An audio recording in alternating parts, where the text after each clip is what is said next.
2024 के चुनाव से पहले सभी पार्टियां झारखंड में अपनी मजबूती प्रदान करने के लिए अभी से ही कमर कस लिया है। इसी संदर्भ में आज भाकपा माले के राष्ट्रीय महासचिव दीपांकर भट्टाचार्य ने भी अपने पार्टी कार्यालय में एक महत्वपूर्ण बैठक का आयोजन किया है। बैठक के बाद उन्होंने कार्यकर्ताओं को कई दिशा निर्देश भी दिए। इस मौके पर माले विधायक विनोद सिंह भी शामिल थे।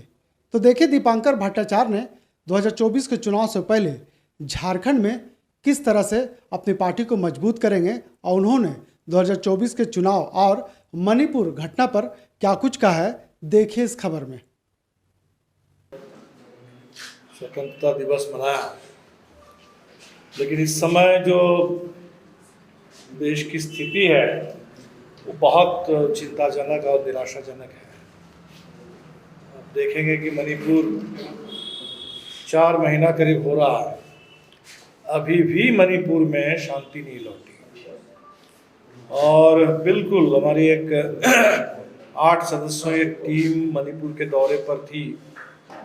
10 तारीख से 14 तारीख तक साथियों ने दौरा किया, राहत शिविरों में गए, इम्फल घाटी में जहाँ ज़्यादा मेइतेई जन समुदाय है वहाँ भी, और पहाड़ी जिलों में जहाँ कुकी या नागा आबादी है उन इलाकों में भी लोगों ने दौरा किया। तो रिपोर्ट जो सुन रहे थे कि 4 महीने के बाद भी शांति भी नहीं है, राहत शिविर में भी जो मिनिमम लोगों के लिए अरेंजमेंट होना चाहिए वो अरेंजमेंट भी अभी तक नहीं है। और ये तो हम लोगों ने देखा ही पार्लियामेंट में कि नरेंद्र मोदी तो बिल्कुल नहीं चाहते थे कि पार्लियामेंट में हम आए, तो पार्लियामेंट में कम से कम आए और आकर के कुछ बोले। इसके लिए अविश्वास मत लाना ताकि प्राइम मिनिस्टर आने के लिए बाध्य हो। तो मणिपुर चल रहा है। पार्लियामेंट सेशन में मोदी जी को जिस तरह से हमने देखा कि पार्लियामेंट का अपमान, कि प्राइम मिनिस्टर हैं, पार्लियामेंट में ही बैठे हुए हैं, अगल बगल में हैं, पार्लियामेंट में नहीं आए, तो इतना ज़बरदस्त एक पार्लियामेंट के प्रति नफरत, एक पार्लियामेंट की उपेक्षा, पार्लियामेंट के उसका अपमान एक कोई प्रधानमंत्री करे, ये तो बहुत खतरनाक है। और अब तो शायद बात बिल्कुल खुल गई।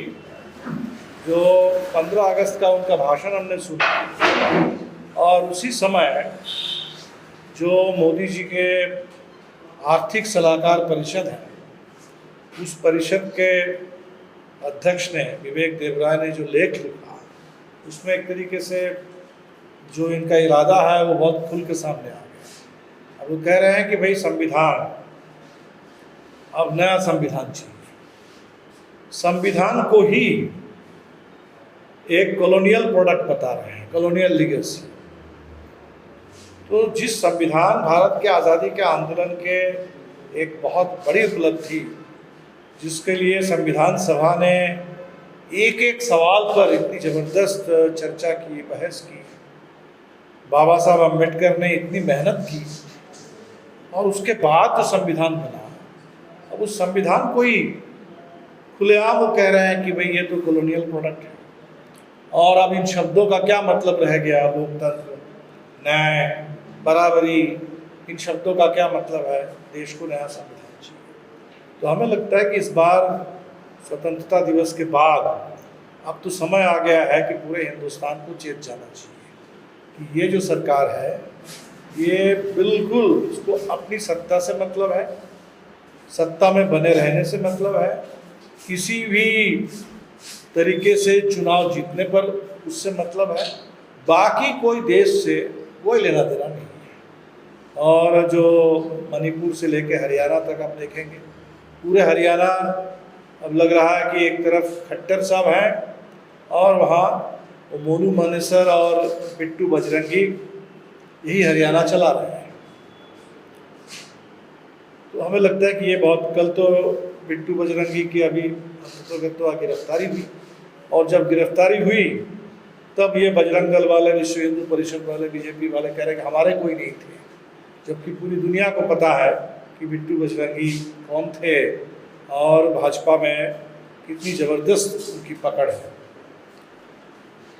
तो अभी तो हम यही कहेंगे कि झारखंड में भी बहुत स्थिति खतरनाक है और सुप्रीम कोर्ट ने बार बार ये सरकारों से आगाह किया, प्रशासन से किया कि जो नफ़रत का भाषण, नफ़रत की बोली, हम सुन रहे हैं कि यहाँ भी कोई रांची में भी कोई मोनूमान असर आ गया,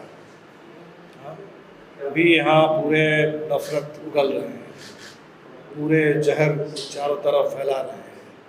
तो झारखंड सरकार को भी चाहिए कि सुप्रीम कोर्ट के कहने के अनुसार इस पर संज्ञान लेकर के ये हेट स्पीच पर, हेट कैंपेन पर, क्योंकि झारखंड एक ऐसा प्रदेश है, जैसा मान लीजिए आप मणिपुर देख रहे हैं, किस तरह से बांट दिया पहाड़ और घाटी को, उसमें मैतेई और कुकी समुदाय को, हिंदू और ईसाई को, और अभी पूरा प्रदेश बर्बाद हो गया। तो झारखंड भी एक ऐसा प्रदेश है जहाँ सब आदिवासी, तो सबकी पूरी एकता बहुत ज़रूरी है, जिसके बगैर झारखंड आगे नहीं बढ़ सकता। और ये जो नफ़रत की खेती झारखंड जैसे प्रदेश के लिए बेहद खतरनाक है, और इसीलिए हम तो झारखंड सरकार से भी कहेंगे कि इस पर बिल्कुल संज्ञान लेकर के काम करना चाहिए, ताकि ये नफ़रत की राजनीति, विभाजन की राजनीति,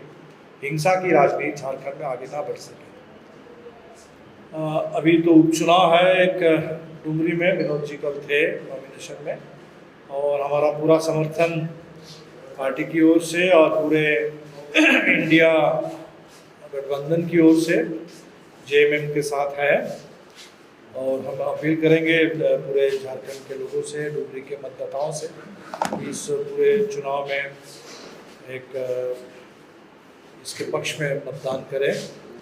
जो गठबंधन बना है, अभी 2 बैठक हुई है, पटना में और बेंगलुरु में, तीसरी बैठक मुंबई में 31 अगस्त को और 1 सितंबर को होने वाली, हम जाएंगे उसमें।